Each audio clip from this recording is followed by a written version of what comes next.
Before potatoes became the kings of European dinner tables, people relied on other remarkable crops to survive. These forgotten foods endured harsh winters, grew in poor soil, and kept medieval communities healthy and full. Over time, though, they were pushed aside and nearly erased from memory. Curious which medieval superfoods might have been even more impressive than the potato. Let us dust off the medieval cookbook and uncover one star ingredient, the unassuming parsnip. Long before potatoes arrived from the Americas in the 16th century, parsnips were a staple across Europe for countless generations. These pale roots, which resembled pale carrots, dominated medieval kitchens. They filled the same role potatoes do today, almost like the fast food of their time. Although no tavern keeper was asking, "Would you like a parsnip with that?" They might as well have been. Farmers planted parsnips in massive quantities, and for good reason. Unlike delicate modern crops that demand perfect conditions, parsnips thrived in Europe's cold, unpredictable climate. They could endure winter freezes that destroyed other vegetables, and frost even made them taste sweeter. They might be the only food in history that actually improves when neglected. Quite the opposite of that forgotten stew, mutating at the back of your fridge. The nutrition they offered made them critical for winter survival. A single medium parsnip holds around 100 calories and provides fiber, vitamin C, and potassium. Peasants living on 2,000 to 3,000 calories per day, most of it from red, relied on parsnips to fill nutritional gaps when other fresh foods were unavailable. During especially brutal winters, they could make up nearly 1/3 of a person's diet. Versatility was another strength. Medieval cooks boiled and mashed them the way we treat potatoes, roasted them with meats, or dropped them into stews for flavor and texture. Their natural sweetness meant they also found their way into puddings and pastries. If a cook from the Middle Ages walked into a modern supermarket and saw entire aisles stacked with cheap sugar, they would likely faint faster than a knight collapsing in armor under the summer sun. Parsnips also grew in soil that defeated other crops. Farming methods were crude, and medieval fields were often depleted. While other plants withered, parsnips drove their deep roots into the ground and extracted nutrients hidden far below the surface. They were the overachievers of the vegetable world, thriving where others would give up. Their importance was so great that they appear in medieval taxation records. In some areas, peasants paid part of their dues in parsnips to their lord or to the church. When the authorities are demanding a share of your crop, you know it matters. Monasteries even kept entire fields of parsnips for charity, distributing them to the poor during cold months. Those monks were essentially operating food banks centuries before the idea existed. Instead of canned beans and rice, people walked away with a sack of parsnips and a lecture about sin. Storage also made them valuable. They could be left underground until needed or kept in cool cellars for months. This was vital in a world without refrigeration. For many families, parsnips meant the difference between hunger and survival in late winter. So why did they fade into obscurity? Potatoes arrived from across the ocean with larger harvests and longer storage life. Within a few generations, parsnips lost their crown. Farmers essentially broke off a 1,000-year partnership and replaced them with the new crop. It was one of agriculture's biggest snubs. Yet parsnips had carried ordinary people through centuries of hardship. They demanded little effort and kept communities fed while peasants dug trenches or endured plagues. With their simple, reliable nature, they were the original fast food of the medieval world. Perhaps it is worth giving them another chance today. Another forgotten superfood was emmer wheat, one of the earliest domesticated grains, cultivated for nearly 10,000 years. By medieval times, it had already nourished countless civilizations. Farmers growing it were not just raising crops. They were maintaining an agricultural tradition older than castles, churches, and royal dynasties. What made emmer wheat stand out was its resilience.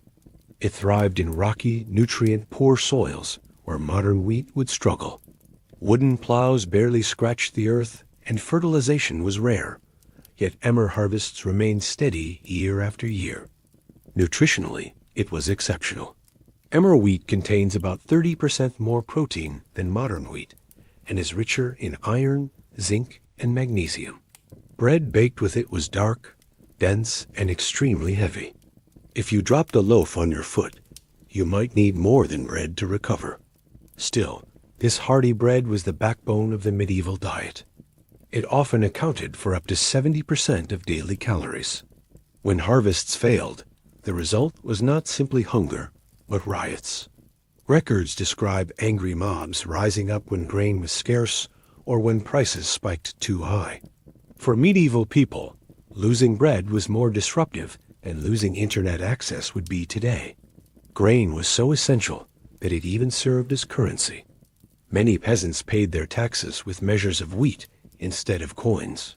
Monasteries and castles maintained enormous stores of grain, enough to feed whole communities for months. So why did emmer wheat fade away? Starting in the late medieval centuries, common wheat slowly replaced it because it was easier to process. Emmer had a stubborn husk that clung tightly to the grain, forcing farmers to take extra steps just to remove it. As agriculture gradually became more organized and efficient, emmer lost ground even though it remained more nutritious and resilient than its replacement. Bread made from emmer had a nutty, earthy flavor that many food historians argue was far superior to the bread made with modern wheat. To a medieval villager, today's fluffy supermarket loaf would taste suspiciously soft and almost sweet. They might even assume you were trying to trick them by serving cake disguised as bread. Emmer wheat sustained the medieval world. It fueled the men and women who hauled stone for cathedrals and tilled the soil for planting season. The dense loaves packed with protein gave workers the energy needed to raise fortresses, churches, and cities. But bread alone could not build the medieval world's most iconic structures. Farmers had another essential food. If you asked one what truly powered the arms that lifted stones and swung hammers, they might point to a humble plant with flat leaves and small pods that grew close to their cottages. Fava beans, or broad beans, were the primary protein source of Europe long before large-scale animal husbandry became common. These beans strengthened the very muscles that built castles and monasteries. Unlike exotic spices or rare wines, they were not restricted to the wealthy. They appeared on the tables of both peasants and nobles alike. Archaeologists regularly uncover fava bean remains in latrines and refuse pits at medieval sites across Europe. They were the one food that kings and commoners alike eventually had to digest and expel. Fava beans earned their importance through sheer productivity. No other crop produced so much protein per acre. A single acre could yield up to 1,500 pounds of dried beans, translating into about 500 pounds of usable protein, enough to feed around 20 people for a year. Producing that much protein from cattle would require about 15 acres of grazing land instead. Another advantage was their ability to enrich the earth. Like other legumes, fava beans formed a partnership with bacteria that lived on their roots. These microbes pulled nitrogen from the air and converted it into plant food, essentially turning bean fields into living fertilizer factories. Farmers may not have understood the science, but they quickly realized that crops planted after beans grew far better. Medieval agricultural guides recommended alternating between grains and beans to preserve soil health. The beans were so critical that they even entered into local law. In some parts of England, towns required each household with a plot of land to grow them. Monastic records from France mention bean seeds distributed to peasants as charity during difficult years. It may sound like forced bean farming, but in practice, it was more like early food security policy. Nutritionally, they were perfectly suited to the medieval diet. Dried beans contain about 26% protein by weight, plus generous amounts of fiber, B vitamins, iron, manganese, and copper.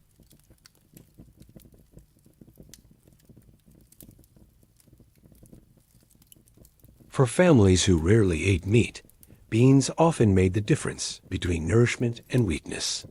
Cooks found countless uses for them. When tender, the entire pods could be eaten fresh. More often, the beans were dried, soaked, then boiled for soups, stews, and porridges. Wealthier households spiced them with imports from distant lands, while peasants flavored them with herbs from their gardens. Some recipes mashed them into a paste, shaped patties, and fried them in oil or lard, creating something close to a medieval version of a veggie burger. During Lent, when the church required believers to abstain from meat for 40 days, fava beans became even more essential. Monks eating beans day after day may have claimed to see spiritual visions, though their bodies were probably reacting to the sudden overload of fiber. Either way, bean consumption soared during fasting seasons. Still, not every effect was positive.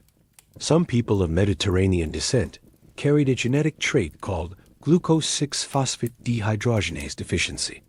For them, eating fava beans could trigger a dangerous condition, later called favism. Medieval healers had noticed that certain people fell ill after eating beans, though they had no explanation for why. As meat production grew more efficient in later centuries, beans slowly slipped into the background of European agriculture, yet their influence never vanished. In parts of Italy and Spain, dried fava beans are still milled into flour for breads and pastas, preserving a tradition more than 1,000 years old. These beans supplied the protein that built the very muscles of medieval laborers and kept societies thriving. But protein alone could not provide every nutrient. For extra support, villages turned to another remarkable plant, one that grew quickly and fit into the spaces between other crops. Buckwheat was the true medieval fast food, a dependable filler when other staples required more time. Despite the name, it is not wheat at all. It belongs to the same family as rhubarb. Calling it wheat is as inaccurate as calling a guinea pig a type of pig. The name stuck anyway, and so did its reputation for keeping hungry communities alive. Buckwheat's greatest advantage was its incredible speed of growth.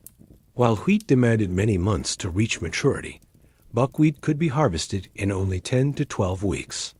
Farmers of the Middle Ages often planted it as a safeguard.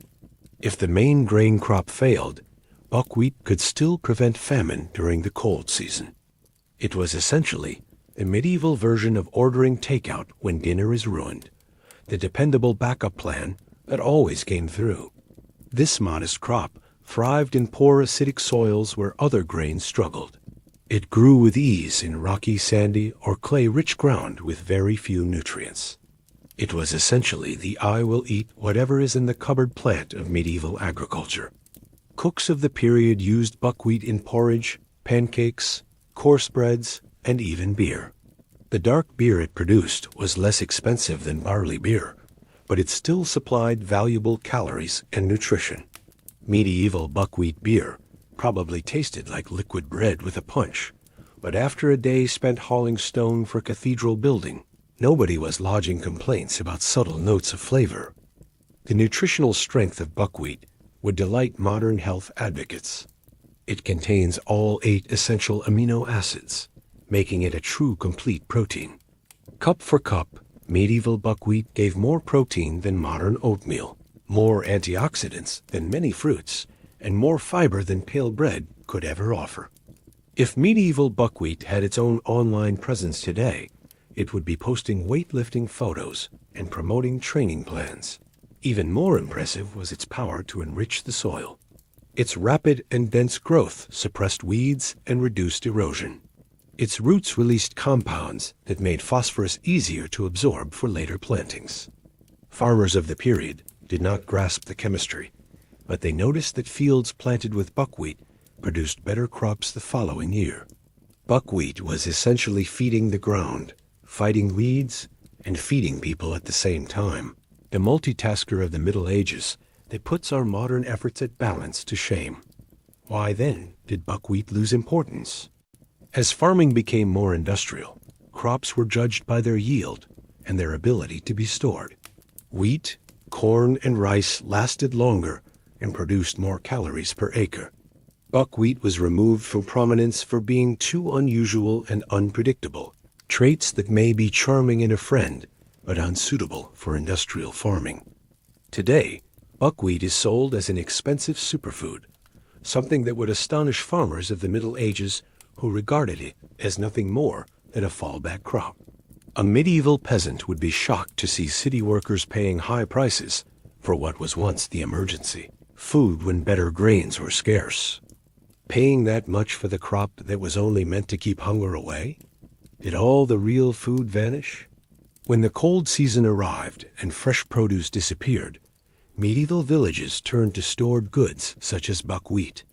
Yet even during the harshest months, they found ways to supplement their diets with hardy greens that could endure frost and snow. One of the most valued was Good King Henry, with its triangular arrow-shaped leaves of deep green that looked much like spinach. Unlike its modern relatives, this plant could endure severe winter weather. Frost that destroyed most vegetables could not overcome it. Winters in the Middle Ages were severe, but this plant was even tougher, much like that neighbor who wears shorts all year, regardless of the temperature. The name Good King Henry probably developed from the German phrase Guter Heinrich, a reference to household spirits believed to aid families, which was fitting for a plant that seemed to appear just when it was needed most. What made Good King Henry so useful was its adaptability. The young shoots could be picked in early spring and cooked like asparagus. The tender leaves were added to soups, stews, and savory stuffing. Its seeds could even be dried, ground, and mixed with flour for bread when shortages were extreme. In terms of nutrition, Good King Henry was impressive. Packed with vitamins A and C, it gave people vital protection against scurvy during the winter. The leaves carried high levels of iron, calcium, and potassium, all essential for health and often missing from the cold season diet of bread and preserved meat. Households of the Middle Ages did not grow Good King Henry in tidy rows, as with modern gardens. Instead, they encouraged it in semi-wild patches near the home. They guarded clumps of it and scattered its seeds in spots where it could thrive with little effort. It was essentially medieval meal preparation. Set it up once and return when food was needed. Once established, Good King Henry came back each year without replanting. Some patches survived for decades, nourishing several generations of one family. Even in years when annual crops failed from poor weather or conflict, Good King Henry returned reliably, as steady as the turning of the seasons. Although it was prized in the Middle Ages, Good King Henry nearly vanished from the human diet by the 19th century. As agriculture became commercial, vegetables were valued for yield, storage, and uniformity, qualities this wild crop lacked. It was pushed aside by plants that looked better on the market stall and appealed more to buyers. Modern shoppers would likely pass right by a patch of Good King Henry to reach the organic spinach display, never realizing they were ignoring the vegetable that kept their forebears alive through many severe winters. While tough greens like Good King Henry sustained people through the lean months, they knew survival required more than vegetables. Every medieval settlement depended on one other crop above all others. If one were to choose the single crop that defined life from dawn to dusk in the Middle Ages, barley would surely win. This modest grain was not only food but also breakfast, dinner, and the drink that washed it all down. Barley appeared everywhere across Europe. Archaeological finds consistently identify it as the most common grain, often making up more than half of all grain remnants. Unlike more delicate crops, barley thrived in rough soils and harsh climates, making it perfectly suited for the demanding conditions of European farming. Its versatility gave it unmatched value. The grain could be milled into flour for bread, particularly for the poorer classes. It could also be boiled whole into a porridge that served as a standard breakfast across Europe. Yet barley's most important role in medieval life was as the main ingredient in beer, the everyday drink for nearly everyone. Local water was often polluted, while the brewing process made beer safer for consumption. People in the Middle Ages were not drinking beer all day for celebration. They were simply trying to avoid illness from bad water, which is perhaps the most practical reason ever to be mildly intoxicated at breakfast. The average adult consumed anywhere between 1 and 5 liters of beer every day. Records from manors in 13th century England show that brewing consumed as much as 30% of the total barley harvest in some areas. Brewing destroyed harmful microbes, and the finished beer supplied calories, nutrients, and safe hydration. Barley was also vital to feeding armies of the period. Campaigns depended on barley because it was light when dried, easy to prepare into porridge in the field, and durable enough to travel without spoiling. The tough, hard biscuits known as hardtack, which sustained soldiers, were often made with barley flour. These were so dense that medieval fighters must have wished for dental insurance, far better than anything they had at the time. Of course, they had none, which explains much about medieval teeth. The nutritional content of barley made it perfect for supporting laboring bodies. A single pound of barley holds about 1,650 calories and 50 grams of protein, equal to nearly half of the daily caloric needs of a field worker or cathedral builder. Barley even influenced the social framework of the era. Many tenant farmers paid their rent with barley, and feudal duties often required helping with the lord's barley harvest. A plentiful crop could determine whether a household survived the year or faced hunger.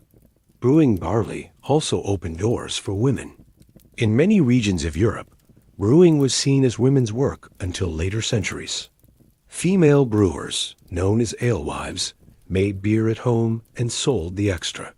These medieval entrepreneurs were essentially running early versions of craft breweries, long before modern men in checked shirts made it fashionable. Interestingly, farmers and food experts are once again studying these durable crops. The problems we face today are not so different from those our medieval ancestors endured. These forgotten foods are more than curiosities of history. They may be exactly what modern farming requires. With climate change creating unstable conditions and soils struggling under heavy use, these old crops provide promising answers. Fava beans enriched the soil with nitrogen, while buckwheat loosened phosphorus and held back weeds. Emmer wheat thrived in poor soils where modern types fail. Parsnips endured cold winters and even tasted sweeter after frost. As weather grows harsher, these traditional crops could offer reliability where modern ones falter. Their nutrition deserves renewed attention as well. Ancient grains like emmer hold more protein and minerals than today's wheat. Buckwheat delivers complete protein and steadier blood sugar control. These medieval staples were essentially superfoods long before modern influencers charged high prices for them. Small farms and chefs are already leading the way back. Emmer wheat has returned to menus under the name farro. Craft brewers are experimenting with old grains for new flavors. Specialists in food security now see these forgotten plants as key tools for diversifying agriculture. Medieval peasants would likely be bewildered to see their survival crops repackaged as luxury products, but they would surely enjoy the irony of wealthy people discovering what once kept the poor alive. Perhaps the time has come to learn from the practical knowledge of medieval farmers, who managed to sustain entire populations without the use of fossil fuels, chemical fertilizers, or global supply systems.